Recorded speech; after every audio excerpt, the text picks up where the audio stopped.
Esta es una de las historias más importantes y significativas en la literatura espírita, ya que exalta los valores del cristianismo puro de antaño y nos pone como ejemplo las vidas de hombres y mujeres valerosos que defendieron hasta con su vida sus creencias. Psicografiada por el extraordinario médium brasileño Chico Xavier y dictada por el espíritu de Emmanuel, acompáñenme a ver de qué trata el libro Ave Cristo, primera parte.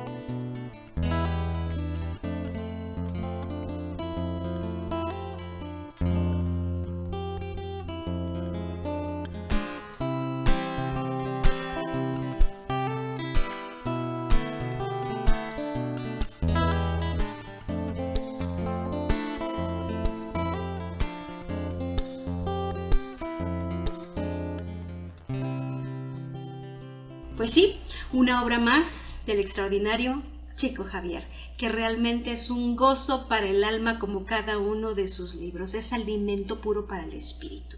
Ahí en este libro, Emmanuel, el guía de Chico Xavier, nos hace una introducción simplemente maravillosa, donde nos expone cómo ayer y hoy sigue siendo necesario para esta sociedad en decadencia escuchar el Evangelio, escuchar el mensaje del Maestro Jesús, y sigue siendo necesario también, quizás más que nunca en estos tiempos, la presencia de personas con fuerza de voluntad, con una fe viva, que sepa sacrificar sus propios egos en pro de ser ejemplo vivo de este mensaje.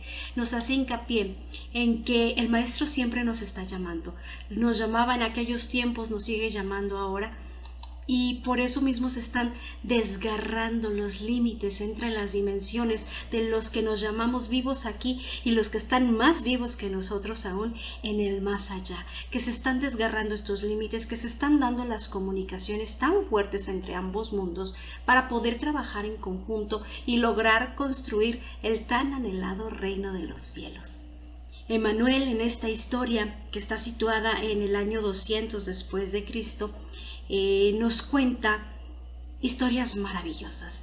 Nos plantea primero cuál es la situación de Roma, la Roma decadente, la Roma que ya no es esa Roma de antaño que todos de alguna manera admiraban por su sistema de leyes, por su avance, por su tecnología, por todo lo que ser romano significaba. Ahora era una Roma decadente que había caído en vicios, que había caído en una moralidad muy decadente y que estaba totalmente en contra del cristianismo, que se divertían quemando cristianos en la hoguera, esclavizándolos, torturándolos, echándolos a los leones como un espectáculo cruel que hacían en el circo romano, y que en medio de todo este salvajismo se dieron realmente grandes ejemplos de valor, de amor, de fe y de caridad en estos cristianos de antaño.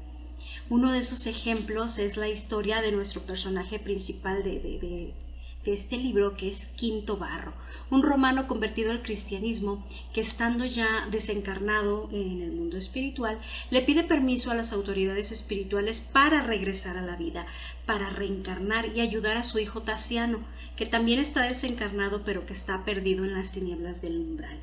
Su petición es escuchada, su petición es aprobada y le conceden 20 lustros para dicha misión, es decir, 100 años. Quinto Varro prepara todo para su incursión de nuevo en la tierra, en la vida terrestre, y va a visitar a su hijo Tasiano en las andanzas de este chico que siempre, pues que era tremendo, ¿no? Andaba siempre como espíritu en el mundo de los vivos, hostigando cristianos, asistiendo al circo romano y siempre acompañado por esos espíritus afines a él, que pues malas compañías, ¿no? Que compartían los mismos intereses insanos que él, andaban viendo cómo arrojaban a los cristianos a los leones, o pues lo que le llaman ahorita curiosamente, ¿no? Como espíritus chocarreros, pues pues más o menos así andaba el chico, ¿no?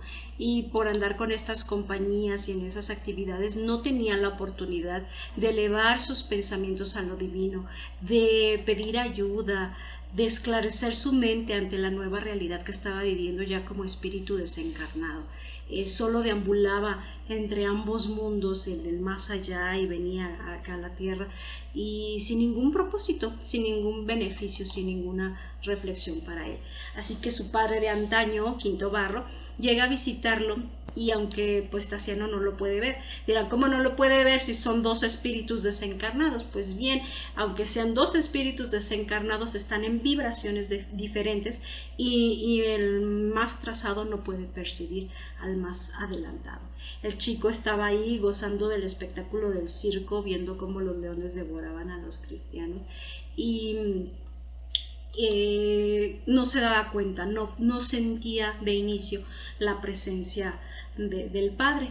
Aquí cabe hacer un paréntesis, y me gustaría hacer un paréntesis para contar lo que Quinto Barro veía de las dos realidades, porque él, como un espíritu que venía de, pues sí, digamos, de la luz, él podía ver las dos realidades, lo que ocurría en el mundo real, en el mundo que nosotros percibimos con nuestros ojos, la 3D, y lo que estaba ocurriendo en la cuarta dimensión, es decir, el mundo de los espíritus. Él veía lo que veía todo mundo, que era el espectáculo. Ataban a los hombres más viejos de los cristianos, de los esclavos que habían sido apresados, a los más viejos los ataban a los postes y les prendían fuego. Cuando tenían algo de caridad por ellos, pues les daban algún tipo de veneno para que los matara rápido y no sintieran pues el ataque del fuego, ¿no? Eso era cuando ya sentían misericordia por ellos. Y a los demás pues los ponían en el centro del circo, soltaban a los leones, y pues era un espectáculo feroz, ¿no? Que los romanos gozaban y se divertían con ello. Pero lo que no se veía, y lo que Quinto Barro sí podía apreciar, es que cuando iba a suceder eso, en el mundo de los espíritus, se abre el cielo, bajaban ángeles, bajaban espíritus buenos, había hasta un coro de niños cantando, preparando todo para recibir a las almas que estaban a punto de desencarnar. Y nos cuenta que estando estos mártires que iban a ser sacrificados, la gente lo que les admiraba era el valor tan grande que poseían, que nunca se echaban para atrás, que nunca perdían la dignidad, que hasta parecía que enfrentaban la muerte con felicidad, porque tenían una fe entera y completa en que iban al reino de los cielos. Entonces ellos iban felices, y tenían como ejemplo al Maestro Jesús, que él se mostró digno hasta el último momento en la crucifixión, ¿no? Entonces ellos iban con esa dignidad, enfrentaban a las fieras, y nos cuenta Quinto Barro, o nos cuenta Emanuel, que por cierto, Quinto Barro es Emanuel, es una de sus vidas, nos cuenta que los ángeles abrazaban a las personas, y ellos en realidad jamás sentían el ataque de los leones, jamás sentían los zarpazos, las mordidas ni nada, simplemente se sentían cubiertos por una energía, y de repente despertaban ya a la realidad espiritual, y ya su espíritu era llevado con amigos que iban a recogerlo y todo. Entonces eran dos realidades que se veían, que él podía ver al mismo tiempo, ¿no? Quería hacer este paréntesis para contar eso, que se me hace realmente extraordinario, ¿no?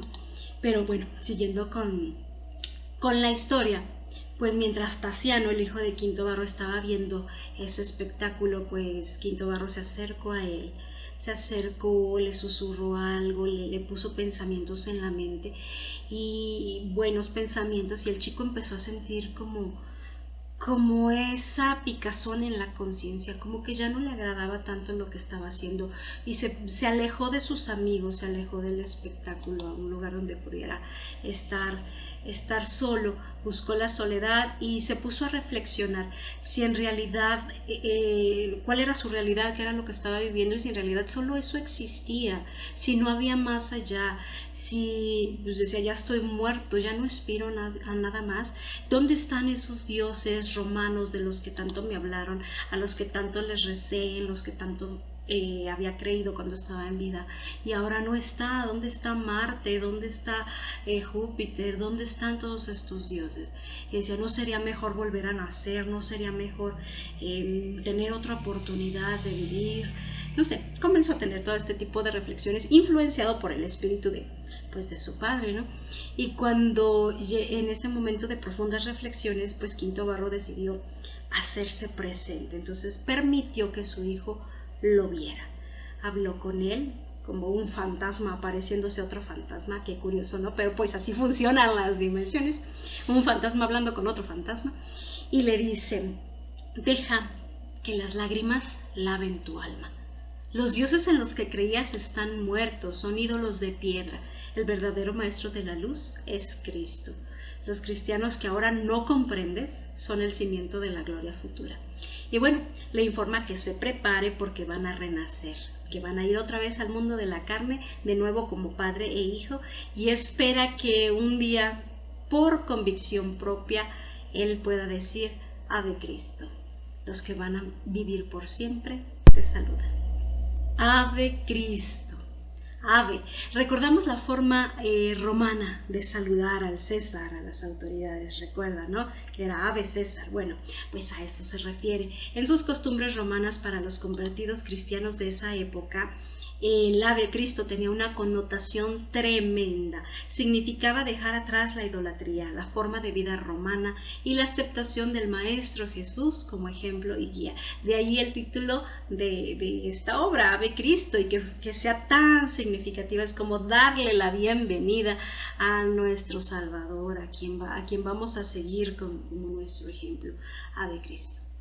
Y pues bien, dentro de nuestra historia, después de que ellos obviamente reencarnaron, pues se vuelve a situar Emmanuel en la narración algunos años después, en el año 217 después de Cristo, donde Quinto Varro, reencarnado con el mismo nombre, es joven, está casado con un pequeño hijo de 1 año llamado también Tasiano, en la Roma aún todavía más decadente, cada vez más decadente en sus costumbres. Quinto Varro, aunque pertenecía a una familia de buena posición, pues ya no tenía fortuna, ya no tenía dinero y tenía que trabajar. Y dependía del trabajo que le ofrecieran algunos buenos amigos para sostener a su familia. Su esposa, que se llamaba Cintia Julia, era una mujer de carácter sumamente difícil, que siempre estaba hostigándolo, porque él tenía preferencias por la doctrina cristiana, y en secreto, porque pues allá para los romanos decir que eras cristiano era un delito, y ella odiaba a los cristianos, odiaba la idea de la pobreza, de la humildad, de la igualdad entre todos los seres, que era lo que más desencajaba de su doctrina, del ser romano, del orgullo romano, que no hubiera esa diferencia entre clases, que los esclavos fueran igual a ti. Cintia Julia no toleraba esa idea y siempre estaba peleando con su marido por esa cuestión, ¿no? Ella era muy del mundo y Quinto Varro era muy filosófico. Ese interés por la filosofía lo llevó a traer muchos problemas en el matrimonio. Y ella pues tenía mucha paciencia con su esposa, la quería mucho, tenía mucha paciencia con ella como buen cristiano, pero ella pues se molestaba demasiado cuando él salía a las reuniones, porque se reunía casi en secreto con otras personas que tenían los mismos intereses que él, intereses cristianos o filosóficos, y Cintia Julia decía que ese Cristo la estaba separando de ella, y le juró que jamás iba a permitir que le metiera esas ideas a su hijo Tasiano, que ella lo iba a educar de una manera que odiara a los cristianos, que jamás iba a permitir que él fuera influenciado por esa doctrina, ¿no? Y un día Quinto Varro asiste a una reunión de simpatizantes del cristianismo en casa de un griego ilustre llamado Lisipo. Ahí conoce a un cristiano de leyenda, un viejo llamado Apio Corvinio, quien era famoso por haber presenciado la masacre de cristianos del año de 177 y que contaba con sumo detalle a quien le quisiera escuchar. Él contaba esas historias de mártires y convertidos al cristianismo que les llenaban de fe y de ilusión los corazones. Eran reuniones altamente motivadoras para los cristianos escuchar esas historias de fe. Así que esa noche Quinto Barro regresó a su casa maravillado con tanta enseñanza, con el corazón lleno de ilusión, pero regresó solo para escuchar una conversación donde descubría que su esposa le era infiel con su jefe, Opilio Venturio, un romano rico, viudo, con 2 hijos, Galba y Helena, y que además era primo de su esposa, o sea que la esposa lo estaba engañando con su propio primo. Y los escuchó hablar mal de los cristianos, los escuchó hablar mal de él, de que él se había vuelto loco, de que nadie que hubiera caído en esa locura del cristianismo volvía a la locura, y que pues estaba muy mal, ¿no? Que Quinto Barro no se preocupara más por mejorar las condiciones económicas de su familia en vez de estar yendo a desperdiciar su tiempo con los cristianos. Naturalmente Quinto Barro sintió encenderse sus pasiones humanas como cualquier hombre normal, pensó en la ofensa, pensó en la venganza, en todos esos sentimientos bajos que se apoderan del ser humano en una situación así, con el orgullo herido. Sin embargo, dentro de él pues recordaba las enseñanzas del Evangelio sobre el perdón, recordaba al Maestro Jesús y entró en crisis, como supongo que a muchos de nosotros de repente nos ha pasado, ¿no?, al vivir aquí en esta vida. Y comenzó a reflexionar sobre soy cristiano, no soy cristiano, qué estoy sintiendo, cómo es que puedo sentir esto, cómo es que voy a perdonar, no sé qué hacer, cómo sigo las enseñanzas del maestro si tengo tanta ira dentro de mí. Entonces lo que hizo fue regresar a la casa de Lisipo, donde había sido la reunión, y le pidió consejo. Pero Lisipo y Corvinio iban a otra reunión a las catacumbas, recordando que en esa época se usaban mucho las reuniones de los cristianos en zonas pues más ocultas, donde los romanos no los pudieran encontrar, ¿no?, que eran de alguna manera reuniones clandestinas. Y ahí se reunieron en secreto a escuchar las enseñanzas y reflexiones sobre las enseñanzas del maestro. Y le hizo muy bien a Quinto Barro escuchar y tratar con otras personas. Entre las frases que se mencionaban, algunas se le clavaban en el corazón y le ayudaron de alguna manera a disipar las sombras que traía en su mente, como una que recuerdo que le dijeron, que le decía: tú aceptaste el Evangelio para que Jesús se transforme en tu esclavo o para tú convertirte en su servidor. Era como reflexionar, de decir, si siempre le estás pidiendo a Jesús, si te transformaste al cristianismo para que Jesús hiciera todo por ti, para estarle pidiendo todo por ti, entonces tú quieres que Él sea tu esclavo, tú no quieres ser el servidor de Cristo, ¿no? Dice, entonces tienes que reflexionar muy bien qué es lo que significa y qué es lo que es realmente ser cristiano. Después de escuchar estas reflexiones, pues ya un poquito más en la soledad, Lisipo y Corvinio le aconsejaron a Quinto Barro sobre su mujer. Le hablaron cómo el Maestro Jesús siempre dignificó la imagen de la mujer, y le hablaron sobre todo de su hijo, porque era lo que más le afligía a Quinto Barro, ¿no?, el perder a su hijo. Le recordaron que los hijos no le pertenecen al hombre, que los hijos siempre le pertenecen a Dios y que no debemos tener ese apego tan fuerte, ¿no?, hacia ellos.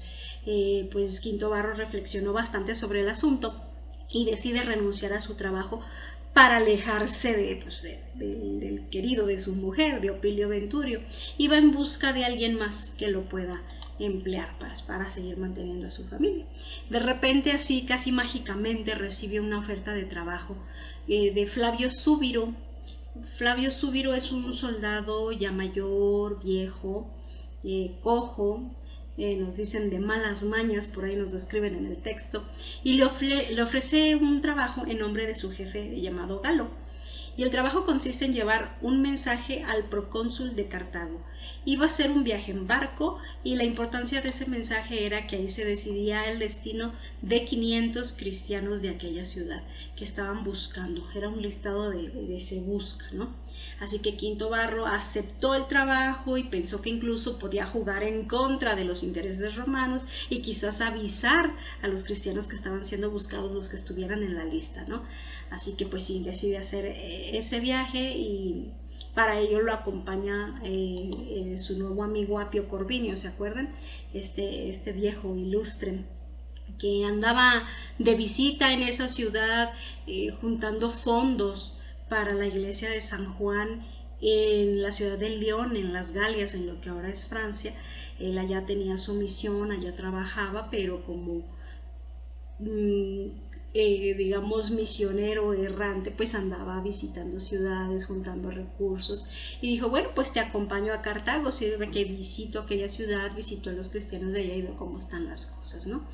Pues así Quinto Varro se despide de su familia, se despide de su hijo y va a hacer este viaje. Durante las primeras horas del viaje, Corvinio le habla a Quinto Varro de las Galias, de la ciudad de León, de esa ciudad tan hermosa donde él vivía y del ministerio que llevaban a cabo en la iglesia de San Juan, de cómo se ocupaban del prójimo, del amor y la caridad, y le alivió un poco el corazón, ¿no? Escuchar que le estuviera yendo tan bien al cristianismo en aquellos lugares y que se estuviera haciendo tanto por la caridad, porque era un vivo ejemplo de lo que el Maestro Jesús había querido enseñar. Y por la noche todo cambió, sucedió una tragedia. De repente llega Flavio Subiro, el soldado, y le comenta, pues muy alterado, le dice a Quinto Varro, le confesó que todo esto había sido un plan para matarlo, un plan ejecutado por Opilio Venturio, el amante de su esposa, y su antiguo jefe, que habían ideado ese trabajo mágico que le apareció de repente para que lo desapareciera. Le habían ordenado a él, a Flavio Subiro, que lo matara. Y dice, pero yo tengo una deuda con tu padre, una deuda porque él me salvó cuando estuvimos en una de las tantas guerras en las que va Roma, y yo le debo eso a tu padre y en memoria a él te voy a salvar la vida. Dice, así es que ahí hay una lancha, ahí hay provisiones, vete, escápate, desaparécete, nunca vuelvas a la vida, cámbiate el nombre, haz lo que quieras, pero no regreses. Entonces Quinto Varro le dice, bueno, pero espérate, pues tengo que ir por mi amigo, tengo que ir por Corvinio, no me puedo ir solo, vamos a huir juntos. Entonces Flavio Subiro le confiesa que pues no, que ya lo mató. Dice, porque tengo que hacer pasarlo a él como si fueras tú, tengo que mostrar un cadáver. Dice, pues lo voy a amarrar, lo voy a tapar, que no vean que no eres tú. Dice, porque si no muestro un cadáver a mí me matan. Dice, entonces tuve que matarlo. Pues Quinto Varro corre a ver a su amigo, lo alcanza a ver en agonía, lo ve agonizando y de alguna manera lo ve feliz por ir al fin al reino de Dios, al reino de los cielos, dando un ejemplo de paz, de un verdadero cristiano y haciéndole a él un llamado al perdón, y que nada pasa sin la autorización del Padre, porque Quinto Varro le dice que es una injusticia, que es imposible resignarme a la injusticia porque tú estás muriendo en mi lugar. Entonces Corvinio le dice, no, o sea, ¿cómo puedes creer eso? La ley divina está hecha de equilibrio eterno, no hay injusticias, por algo pasan las cosas, nada pasa sin que el Padre lo autorice. Y así antes de morir Corvinio le prometió regresar como espíritu para inspirarlo en sus retos futuros, ya que le dijo, en León hay muchos cristianos que se relacionan con los muertos, que pueden hablar con los espíritus, es decir, le hablaba de la mediumnidad, así que sabía que eso sucedía. Dice, si eso sucede, yo como espíritu puedo regresar para ayudarte también desde el más allá. Y le encarga una tarea. Corvinio, antes de fallecer, le entrega una bolsita con el dinero que logró reunir para la causa cristiana en la ciudad de León y le pide que vaya a dejarla en su nombre, que busque a un hermano caritativo que se ocupa de la iglesia de San Juan, que se llama Horacio Níger, que es un cristiano devoto, y que le entregue los recursos que había podido juntar para esa causa. Y con su último aliento le dijo: qué hermosa es nuestra verdadera patria. He aquí la ciudad de nuestro Dios, porque él ya estaba viendo el otro mundo, ¿no? Y murió. Así que pues Flavio Súbiro lo hace huir rápidamente para hacer pasar a Corviño por el cadáver de Quinto Varro, y no le quedó más que de alguna manera cambiar de lugar, ¿no? Cambia de nombre, cambia de personalidad, se va a León, donde se une a esta comunidad cristiana que está abocada al servicio solidario, y ahí empezó a atender huérfanos, pobres, enfermos. Se unió a la misión del hermano Horacio Níger, quien dirigía ahí los trabajos, y ahí lo asignaron específicamente a trabajar con los huérfanos. Dice que siempre buscaban una tarea, una misión que fuera afín a la persona, y como él estaba tan dolido por tener que abandonar a su hijo, que era lo que más le dolía, pues lo pusieron a trabajar con los niños, porque sabían que esa energía de trabajar con los niños también lo iba a sanar a él. Y ese capítulo de su vida pues se cierra de esa manera. Quinto Varro ahí quedaba en el olvido, Quinto Varro había muerto, y ahora él era el hermano Corviño. Y bueno, las historias siguen su rumbo. Cintia, Julia y Opilio se casan una vez que aparentemente pues desapareció Quinto Varro, pues ellos siguieron con su vida, forman una familia ahora con 3 hijos, Tasiano, Galba y Elena. Tasiano crece obviamente odiando a los cristianos como lo educó su mamá, y llevándose muy bien con su padrastro, Opilio Venturio, quien sí supo ser un padre para él, tanto que al crecer le ofrece la mano de su hija Elena y hacerse cargo de una finca que tienen las Galias. Adivinen dónde, pues precisamente en la ciudad de León, o sea, donde estaba el hermano Corviño. Cosas del destino. Y bueno, antes de casarse Tasiano con Elena, hay una historia de Elena, la hija de Opilio, quien ella había tenido una aventura con un novio que se llamaba Emiliano, que era soldado, y ella quedó embarazada, pero el muchacho fue requerido para ir a una de las tantas guerras de Roma y falleció allá.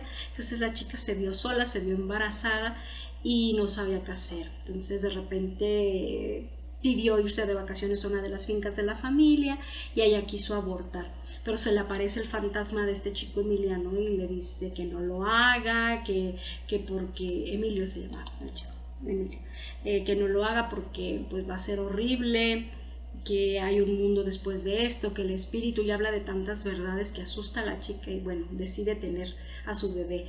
Tiene una niña con una mancha muy peculiar acá en la espalda, en el hombro, y decide regalarla, pero antes de regalarla le pone un camafeo de la diosa Cibeles, de la diosa romana, y se la da a una empleada para que se la lleve y para que la regale. La empleada deja a la niña en el campo debajo de un árbol y se esconde esperando a ver que alguien se la lleve, ¿no?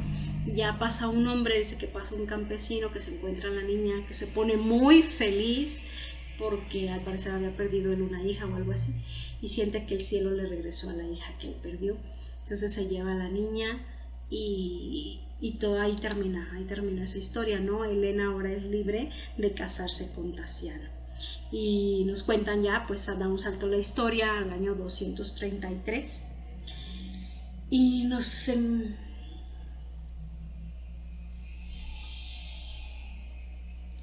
estamos en el año 233, y en lo que respecta a la vida de Corvinio, él siguió ocupándose de las cosas de la incipiente iglesia de San Juan en León, y participó en acalorados debates con sus compañeros, que frecuentemente discutían la insuficiencia de solamente orar para ayudar a los demás, que no solamente podían actuar con oraciones, que necesitaban a fuerza dinero, recursos económicos para llevar a cabo sus acciones de caridad. Para ese entonces la peste estaba asolando Roma y varias regiones cercanas, y además se estaba culpando a los cristianos de esa peste, e incluso había rumores infames de rituales extraños que los cristianos hacían, y todo le echaban la culpa de lo que sucedía a ellos. Todo esto hizo que las cosas en contra de los cristianos se pusieran peor que nunca. Eran contratados para trabajos esclavizantes y mal pagados, y siempre estaban con el temor de ser denunciados ante la ley por razones injustas. Corvinio en todos esos años se había ganado la buena opinión de la sociedad, incluso de romanos influyentes, pues prestaba servicio como un jardinero hábil y mantenía los jardines de las fincas de los ricos luciendo espectaculares. Era contratado también para capacitar a los esclavos en técnicas de agricultura. Entonces ya se había ganado un lugar aparte como hermano caritativo, como un buen conocedor de la agricultura. Él se especializó en el injerto de rosales y paisajismo, por lo cual era muy solicitado su trabajo, y de esos trabajos sacaba dinero para las caridades de la iglesia. Incluso el destino lo llevó a trabajar esos años como encargado de los jardines de la finca de Opilio Venturio, o sea, el ahora esposo de su ex, de Cintia Julia, que nunca iban a ese lugar, jamás visitaban esa finca, así que no temía encontrárselos. Su contacto con él era una empleada de esa finca que se llamaba Pontomiana, que poco a poco también se fue metiendo ella y su esposo al cristianismo, pero pues siempre lo hacían como en secreto, porque pues tenían miedo de las represalias, ¿no? Y un día ella, Pontomiana, le avisa, le informa que va a llegar su hijo, pues que va a llegar Tasiano, no sabe que es su hijo, ¿verdad? Pero que va a llegar Tasiano porque pues van a celebrar ahí la boda con Helena, pero que él se adelantó Tasiano a llegar solo. Y 20 años después de aquella partida, de aquella historia trágica, pues Corvinio esperaba por lo menos poder ver de lejos a su hijo. Por lo pronto pues preparó la finca, llenó los jardines con unas rosas que él sabía que eran las favoritas de Tasiano, y tenía todo listo para recibirlo. Solo que cuando llega el chico, pues resulta que llega enfermo con la peste, y pues nadie se le quería arrimar. Corvinio, o sea, pues Quinto Barro, encubierto en su nueva personalidad, se ofreció a cuidarlo, ya que pues nadie quería hacer ese trabajo, ¿no? Y pasó días y noches penosos oyéndolo delirar en sus fiebres. En sus delirios, Tasiano acusaba que alguien había mandado matar a su padre biológico Quinto Barro, y él estaba resuelto a descubrir quién fue, porque quería vengarlo. Y pues Corvinio sentía como una punzada en el corazón, ¿no? De que su hijo lo recordaba, pero de que quisiera la venganza.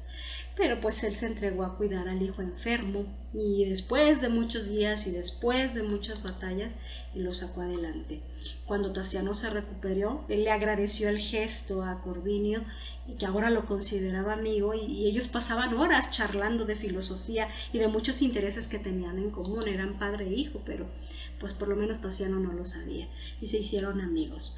Un día Corvinio decidió llevar a los niños del orfanato a hacer una fiesta, un festejo en la finca de Tasiano, para levantarle el ánimo, porque todavía estaba algo convaleciente.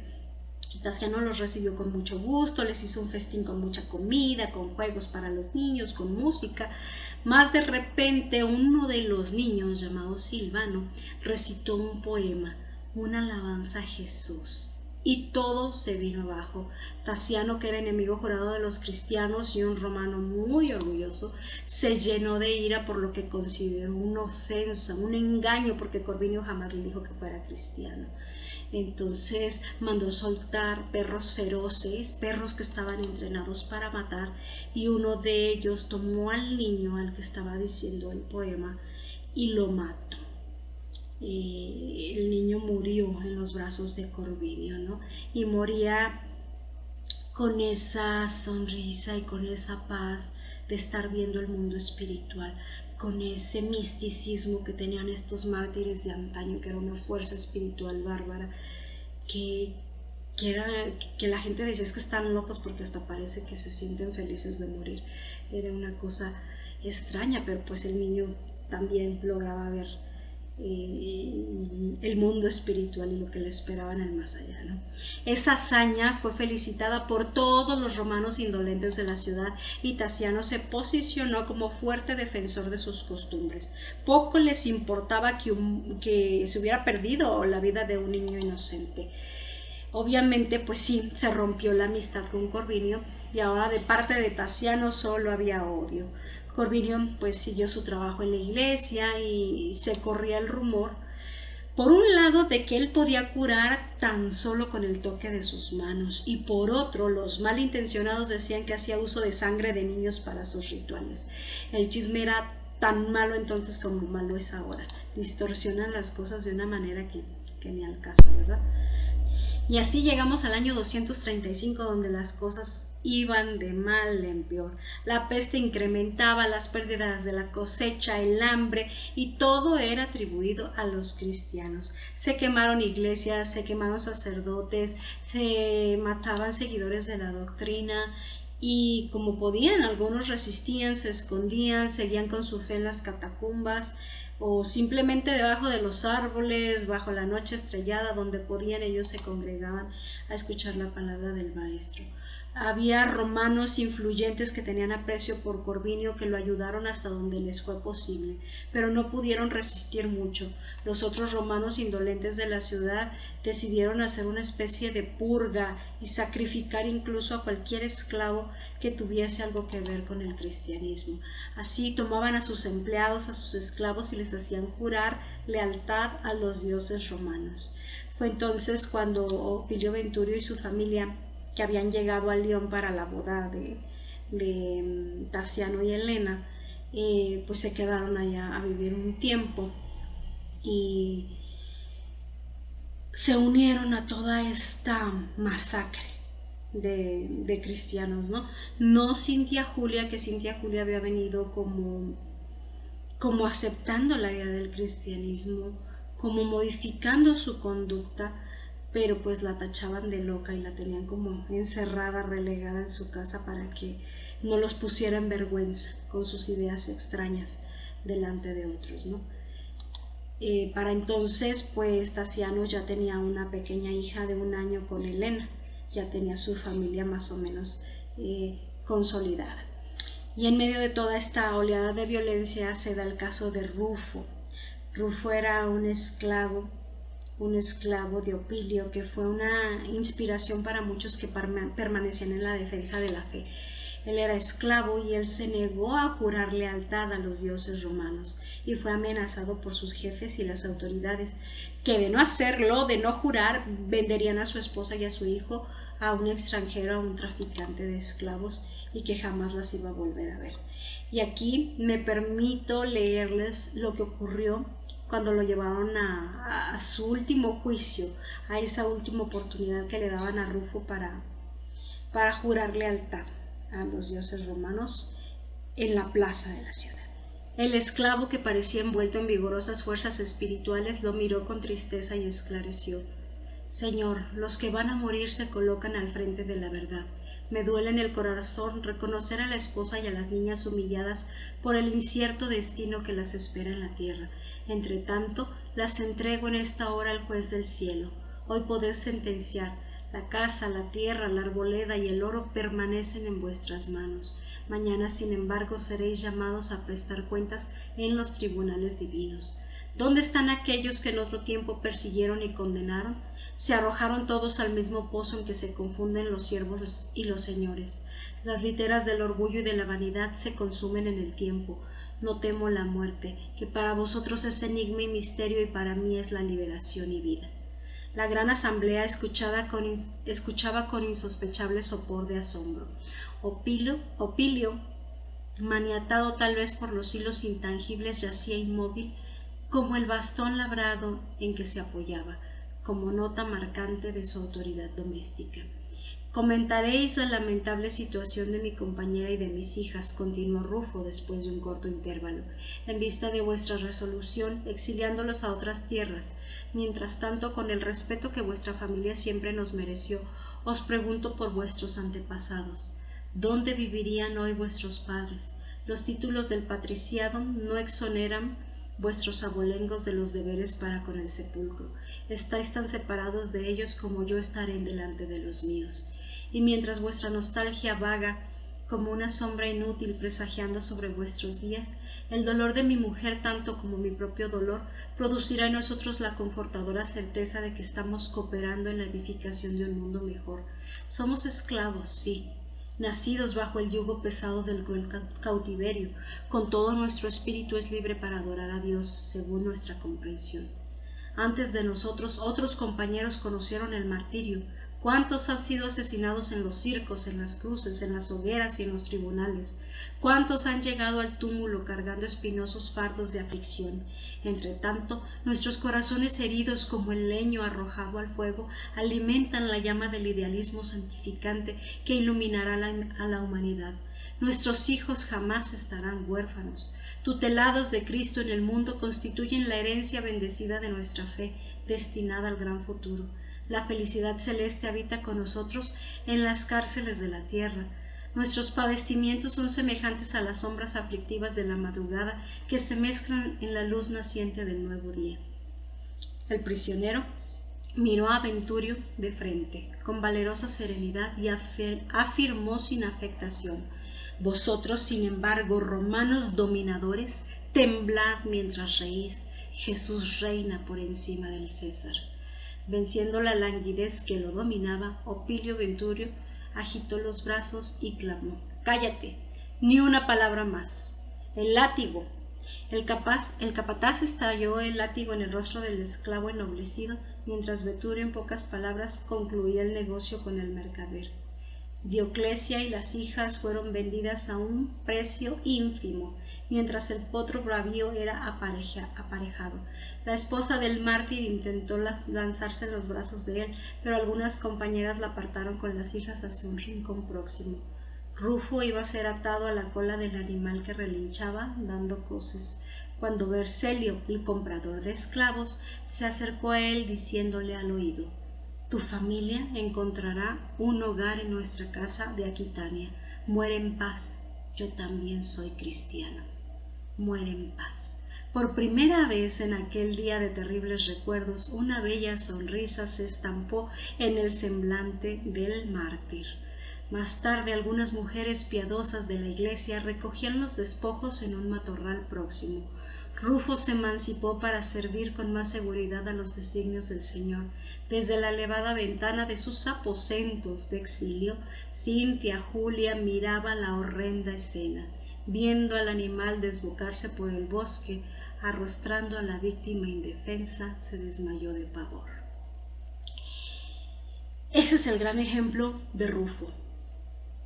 Es un esclavo al que amenazaron con vender a su esposa y a sus hijos a este tratante de esclavas. Y no se dio.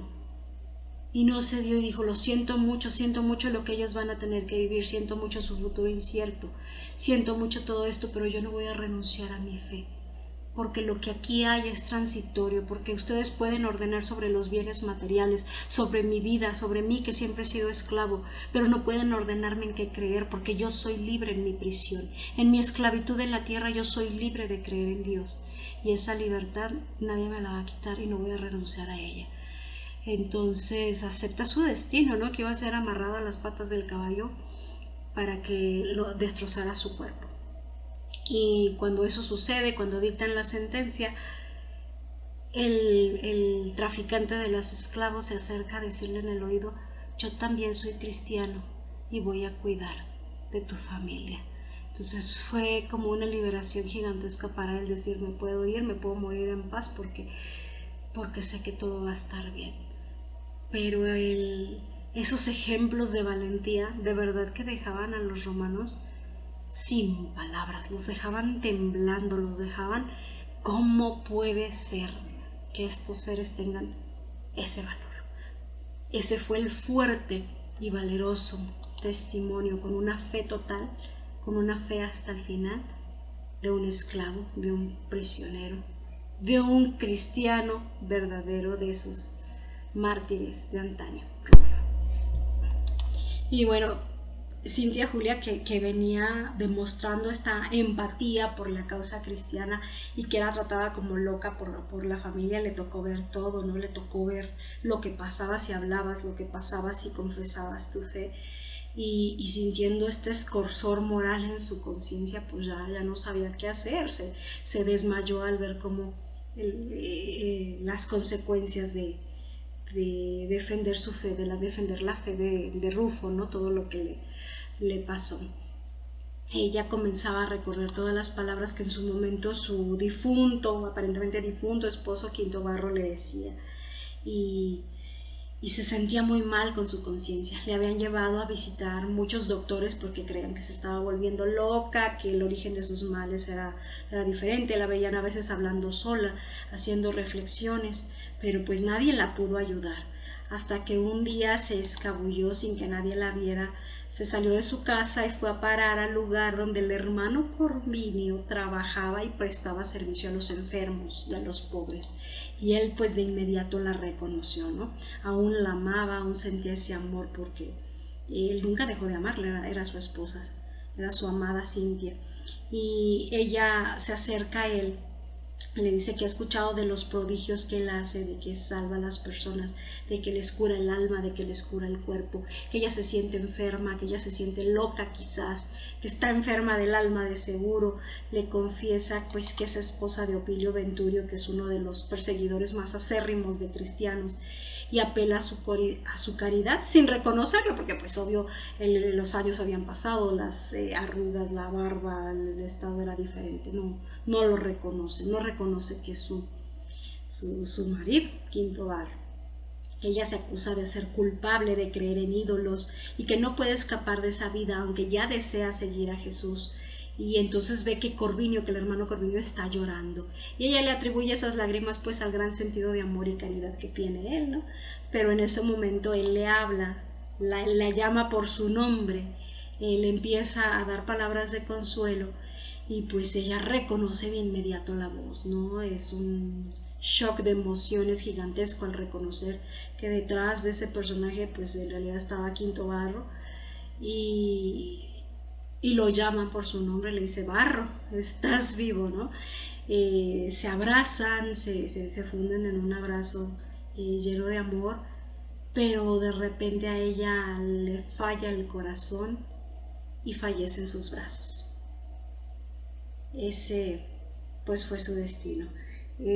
Corvinio, Quinto Barro, hace una oración al Maestro Jesús muy sentida por el alma de Cintia Julia, y le pide que por favor no los separe para siempre, porque él la ama y él quiere estar algún día de nuevo con ella. Y luego manda avisar lo que sucedió con Cintia pues a la finca de Opilio, ¿no? Para que vinieran a recoger a la mujer. El mensajero, no atreviéndose a decir que pues se había muerto, les dice que está enferma, que algo le pasó para que vayan a recogerla, pero pues cuando llegan y ven que está muerta, obviamente culpan a Corvinio y dicen que él la mató, y se lo llevan preso. Le hacen un juicio, y el día del juicio pues él ya tiene una imagen muy desgastada, dicen que va flaco, que va ojeroso, que va golpeado, obviamente porque ha sido lastimado, herido, torturado, acusado no solamente de haber matado a Cintia, sino por los chismes también decían que había matado a Silvano, aquel niño que mató al perro, ¿se acuerdan? Había muchos testigos de que el perro había matado al niño, pero como murió en los brazos de él y él quedó cubierto de sangre, había gente que decía que él había matado al niño, y le habían quitado incluso al cargo de los huérfanos, porque decían que quería a los huérfanos y quería a los niños para hacer sus sacrificios y sus rituales paganos, cristianos o no sé qué cosas. Los chismes como siempre. En el juicio estaban obviamente los acusadores, Opilio Venturio, que otra vez quedaba viudo, estaba su hijo Galba, estaba Tasiano, estaba el viejo Flavio Súbiro, aquel soldado, ¿se acuerdan de aquel soldado que le salvó la vida en el barco cuando aún era Quinto Barro? Pues estaba él. Y también les quiero leer lo que pasó en este juicio, porque realmente no hay desperdicio. Discúlpenme si les comparto así en lectura, pero es que a veces no hay cómo resumir tanta grandeza, tanta grandiosidad de las palabras como lo dicen las ideas. Solamente leyéndolas así se transmite, y ese juicio fue maravilloso. Así es que me permito leerles lo que ocurrió en ese juicio. En nombre del emperador Maximino, os exhorto a jurar lealtad a los dioses y obediencia a las leyes romanas. Barro concentrado en sí mismo, evidenciando larga distancia espiritual de la atmósfera de crueldad y pequeñez que predominaba en el recinto, respondió con firmeza y sencillez. Ilustre legado, conforme a las lecciones de mi maestro, siempre di a César el respeto que César espera de mí. Entretanto, no puedo sacrificar a los ídolos porque soy cristiano y no deseo abandonar mi fe. ¡Qué osadía! Exclamó Novaciado, encolerizado, mientras el populacho irrumpía en gritos. ¡Muerte al traidor! ¡Decapiten al criminal! El religioso, sin embargo, no expresó la mínima alteración facial.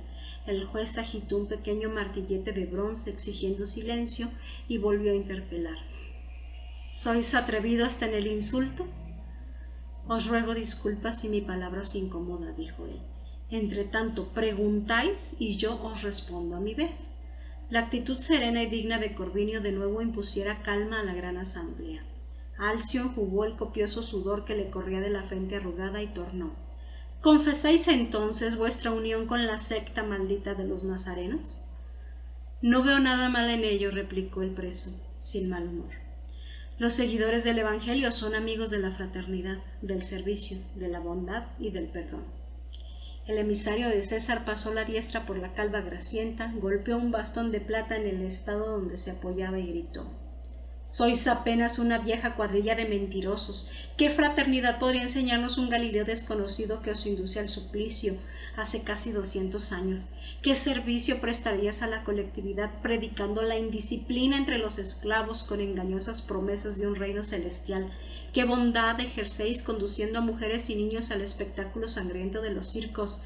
¿Y qué perdón conseguiréis ejemplificar cuando vuestro heroísmo no deja de ser vileza y humillación? Barrio percibió la dureza intelectual del inquisidor y objetó. Nuestro maestro padeció en la cruz por sentirse el hermano mayor de la humanidad. Necesitado, no de la fuerza bruta o de la violencia, sino del valor moral para comprender la grandeza del Espíritu Eterno. El servicio para nosotros no es la explotación del hombre por el hombre, y sí el libre acceso a la criatura, al trabajo para el engrandecimiento de los méritos personales de cada uno. La bondad en nuestro campo de acciones. Alcio, entre tanto, le interrumpió la palabra, gesticulando furioso. «Callaos, ¿por qué tenemos que soportar vuestro sermón sin sentido? ¿Ignoráis por ventura que puedo decidir sobre vuestro destino?» «Nuestros destinos están en las manos de Dios», replicó Barro sereno. «¿Sabéis que puedo dictar vuestra sentencia de muerte?» «Respetable legado, el poder transitorio del mundo está en vuestras determinaciones. Obedecí a César, ordenando lo que vos aprobéis. Obedeceré a Cristo, sometiéndome a vuestra voluntad». Novaciano cruzó una expresiva mirada con Venturio como si estuviesen acertando en silencio los puntos de vista que les eran comunes y clamó. «No tolero el sarcasmo». Convocó a uno de los asesores y recomendó que el prisionero recibiese 3 latigazos cortos en la boca. Un guardia de aspecto feroz fue el escogido. Barro, mientras era azotado, permanecía en oración. La sangre le salía a borbotones de los labios, cayéndole sobre la túnica humilde, cuando un joven aproximándose se arrodilló junto a él y exclamó en llanto: «Padre Corvinio, yo soy tu hijo, me recogiste cuando yo vagaba en la calle, sin nadie que me cuidara, me diste una profesión y una vida digna, no sufrirás solo, yo estoy aquí contigo». Todavía en el estupor general que la escena imponía en las circunstancias, el benefactor, herido aunque sangrando, se inclinó hacia el joven y rogó: «Crispo, hijo mío, no te enfrentes a la autoridad. ¿Por qué te rebelas así si aún no fuiste llamado?» «Padre mío», sollozó el joven, casi niño, «también quiero dar testimonio, deseo probar mi fidelidad al Señor». Y volviéndose hacia el representante de César declaró: «Yo también soy cristiano». Corvinio le acarició los cabellos en desaliño y continuó: «Olvidaste que la mayor ejemplificación de los seguidores del Evangelio no es la de la muerte y sí la de la vida. ¿No sabéis que Jesús espera de nosotros la lección del amor y de la fe donde respiramos?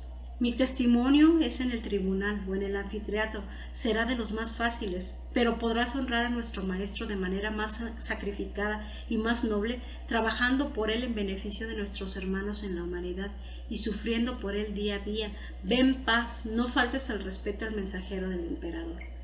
Como si el ambiente estuviese magnetizado por fuerzas intangibles, el muchacho, enjugando las lágrimas, salió sin ser molestado por nadie. Volviendo en sí de la sorpresa que lo invadiera, Novaciano levantó la voz y consideró: el legado de Augusto no puede perder tiempo. Sacrificáis a los dioses y el proceso que os envuelve será examinado atentamente. No puedo, intervino Corvinio, sin más afectación. Soy adepto al cristianismo y en esa condición deseo morir. Moriréis entonces, gritó Alcio indignado, y asignó la sentencia indicando el campo próximo en el que el prisionero sería decapitado al día siguiente en el amanecer. Varro la escuchó sin alterarse. La fe y la tranquilidad imperturbables le fluían en el semblante. En la asamblea, con todo, reinaba un gran malestar. Opilio y Galba se abrazaron al legado con visibles señales de satisfacción. Tasiano, sin embargo, se sentía inexplicablemente angustiado, luchando consigo mismo para sobreponerse a cualquier acto de simpatía. Las conversaciones que mantuviera con el enfermero en otro tiempo le afloraban a la memoria. Aquel hombre ultrajado y abatido le imponía admiración, aun incluso en contra de su propia voluntad. Todo hacía para no pensar, pero la grandeza moral de él lo confundía y lo llamaba a la reflexión. Instintivamente se inclinaba a defenderlo con todo. No sería lícito conceder a sí mismo tal ventura. Corvino podría ser un gigante del heroísmo, pero era cristiano, y el Tasiano detestaba a los nazarenos. Se apartó algunos pasos a fin de admirar la soberbia estatua de Temis que se encontraba en el recinto, pero alguien corrió al encuentro del condenado, que volvía a la prisión resignadamente.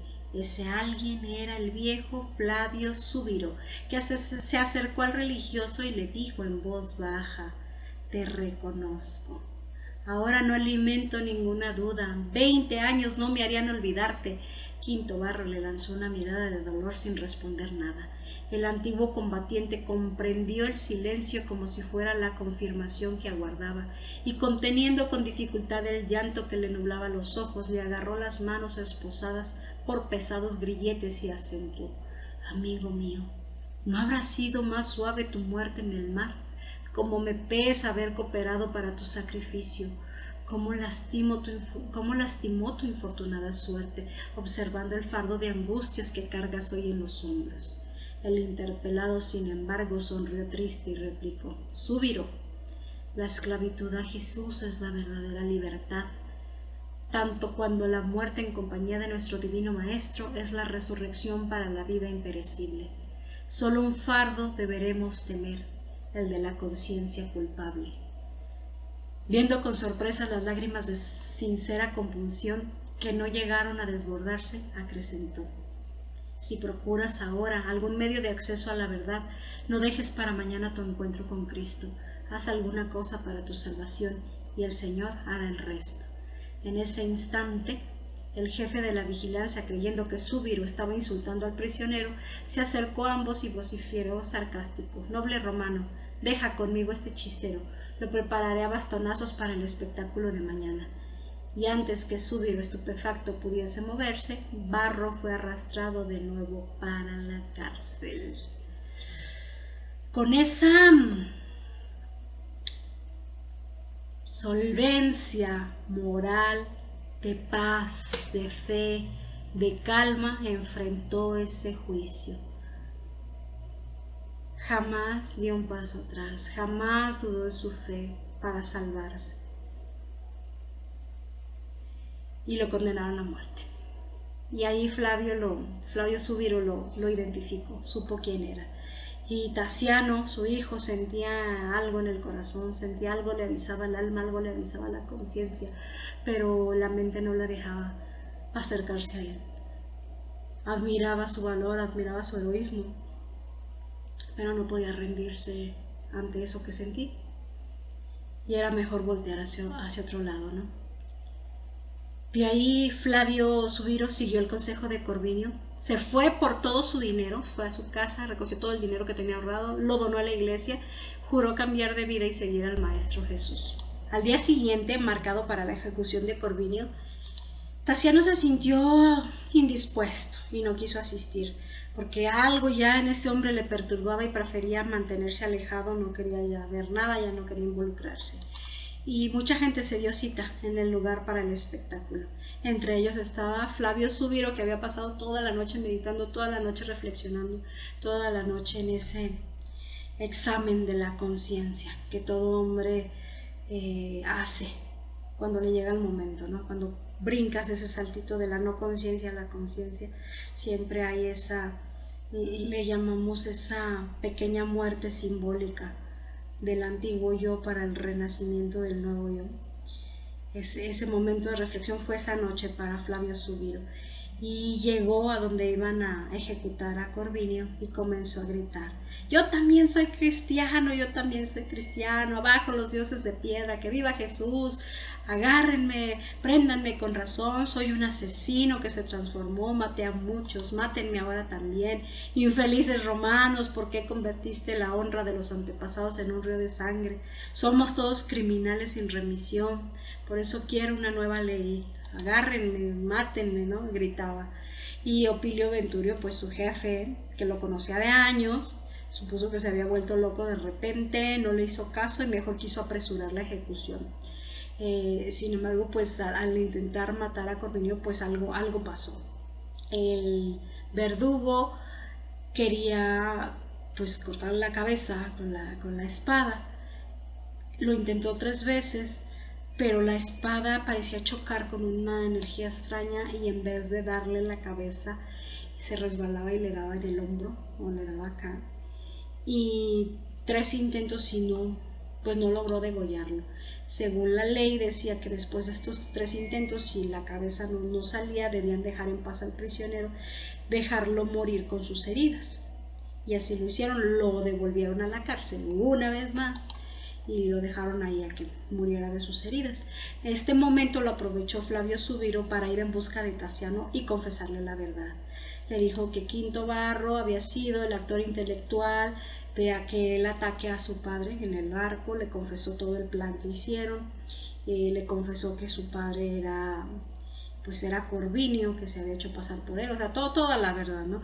Pero pues Tasiano pensó que se había vuelto loco. De inmediato llegó Opilio Venturio a confirmarle: sí, se volvió loco, él se agarró gritando ahí en la ejecución que él era cristiano, que tú no le hagas caso, lo mandó a apresar, pero Flavio Zubiro le dijo: es cierto lo que te estoy diciendo, dice, y cuando yo muera, con mi vida te voy a dar testimonio de que lo que te estoy diciendo es cierto, Tasiano, dice, me tienes que creer y tienes que ir a ver a tu padre porque todavía está con vida.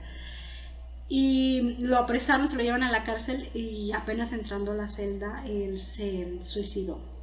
Entonces cuando les informan que en efecto Flavio Zubiro se suicidó, pues Tasiano le entra un estado de angustia en la conciencia y empieza a dudar de todo, empieza a dudar de su padrastro, empieza a creer que la historia fue cierta, va, busca un caballo y se va a buscar a la cárcel a su padre. Y Opilio Venturio, su padrastro, pues va con él, va detrás de él como para tratar de convencerlo que nada es cierto. Ni él cree que sea cierto que Corvinio sea su padre, porque nunca reconoció a Quinto Varro, ¿verdad? Pero pues van con él, se encuentran con Quinto Varro ya agonizando, y él ya, Quinto Varro ya sin ningún afán de esconder nada, pues sí le confiesa que es él, que es su padre y que está ahí. Y lejos de reproches o de todo, al contrario, le agradece a Opilio Venturio el haber sido un padre para su hijo. Le agradece y le llama al hijo, a Tasiano, que haga lo mismo, que le agradece que fue un padre para él y que haga a un lado las venganzas. Le explica que si él decidió alejarse de la familia fue para respetar a Cintia Julia, para dignificarla, porque ella ya se había enamorado de otro hombre, y respetando ese amor y esa decisión que ella tenía, de esa preferencia, la única manera de que ellos estuvieran juntos era que él desapareciera.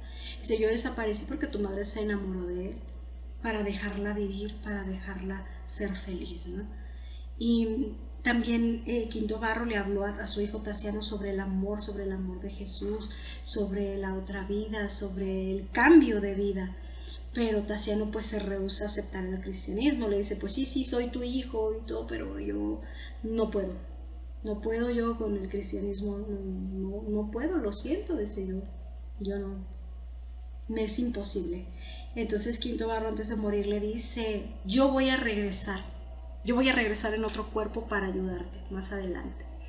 Dice, eso te lo prometo, jamás te voy a dejar. Dice, yo voy a regresar. Y así pues muere en brazos de su hijo. Muere, sale de su cuerpo, se ve a sí mismo, ve la escena, ve con asombro todo lo que está pasando ahí, y también ve del mundo espiritual que ha venido a recibirlo el hermano Corvinio, el niño Silvano y otros tantos amigos espirituales que están ahí para felicitarlo, ¿no?